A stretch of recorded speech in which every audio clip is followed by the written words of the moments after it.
六安市到曹庙镇57公里，1103公里。由于想要追上教官的脚步，今天原先规划的行程也是95公里，但人算不如天算。在六安市区内复杂的街道穿梭中，我停留在人行道旁查路线后，正要起步时，我跌车了。不能算是摔车，只能算跌倒吧。当下只知道左脚膝盖有破皮，想说没啥大碍，直到刚刚洗完澡才发现好像快黑青了，有点痛。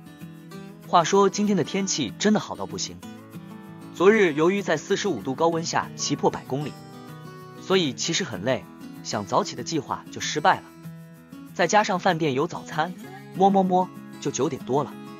出门后除了跌那一下，就是赶紧往阜阳方向冲刺。刚开始还好，但不到1小时，气温又上升到了42度。虽然学会了教官的防晒法，但不晒不代表不热啊。骑不到30公里就觉得脚酸到使不上力气了，只能轻踩了。轻踩也就代表速度慢。然后这2天中餐都没进饭店吃，昨天是热到没吃，今天是强迫自己吃下1包饼干和火腿肠。然后我就发现我的手套变白了，我想这不会是盐吧？各位看官请别嫌我脏，我真的尝了一口，还真是盐巴。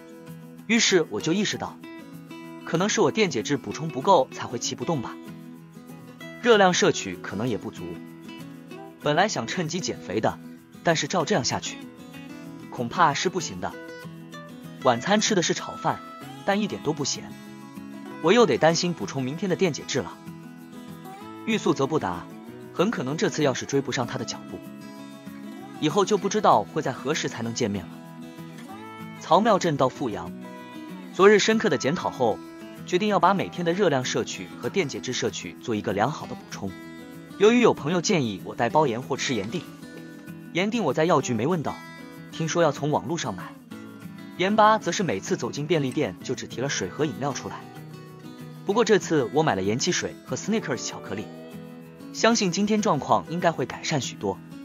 一早起来就看见今天下雨，整理好雨具，收好鞋子防水装备，跨上车时雨就停了，于是今天的雨衣都一直吊在车把上。今天出发时的温度很好，22度，很适合骑车。早餐我特地吃了一碗咸咸的泡面和一条 Snickers， 以保证我今天的盐分和热量。果然超难喝的盐汽水是我以后绝不推荐的饮料了。早上还有好些路段都是积水的，骑没多久轮胎传来怪声，没想到是我后轮的辐条断了一根。想不到这种长途单车老手才会遇到的问题我也遇到了，忽然感觉好光荣。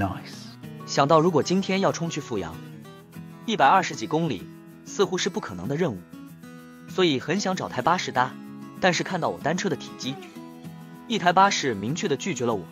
看来我不是冲过去阜阳，就是只能在半途找住宿了。在热到不行的时候，真的很感谢可以买到1元冰棒，让我消暑又提升力气。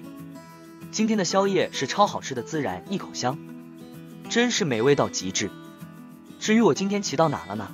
找到教官没了呢？请期待明天的分享。阜阳到沈丘118千米，1345千米。是的，各位观众朋友们，你们没看错，那边摸着马鞍包的人是教官。话说我昨天居然骑了124.6公里，追上了教官的脚步。如果你们想问我怎么办到的，我会说，再远都想和你一起吃片西瓜。这就是伙伴，这就是兄弟。这不是重点，重点是今天教官可能是看我居然能骑120千米，所以今天打算小骑100K 就好。昨晚没睡好，因为可能隔壁房的喝醉酒，讲话吵到睡不住，所以今天注定会很难骑。睡不饱，但今天全是平地，也就是说脚不能停。早餐吃了蒸饺，顺便把雨具准备好。气象预报看来今天是小雨天，所以我俩都换上了拖鞋。出发没多久，教官的后轮爆胎了，紧急换上内胎后，前进不到3公里又爆了。这下仔细检查后，发现可能是某根辐条受力的问题，所以总弄破内胎，内侧放上塑胶片当内衬后，到晚上都没问题了。中午在加油站旁休息，终于打开我的新玩具之一椅子。椅子真的在旅途中很重要，不然常找不到地方坐，或是要坐在脏脏的地上。终于离开安徽，进了河南境内。人说行百里半九十，我真的超有感觉的，因为这最后10公里怎么都踩不动。终于最后到了入住的宾馆，洗完澡后又出现状况，酒店说无法入住。没想到第一次夜骑就献给河南了。13公里后终于找到离市区稍远的地方入住，不然恐怕就要第一次扎营了。本集的路线是六安市到曹庙镇，曹庙镇到富阳市，富阳市到沈丘市。欲知后面的旅程故事如何，请帮我按赞分享，还有订阅哦。各位朋友，我们下个影片见。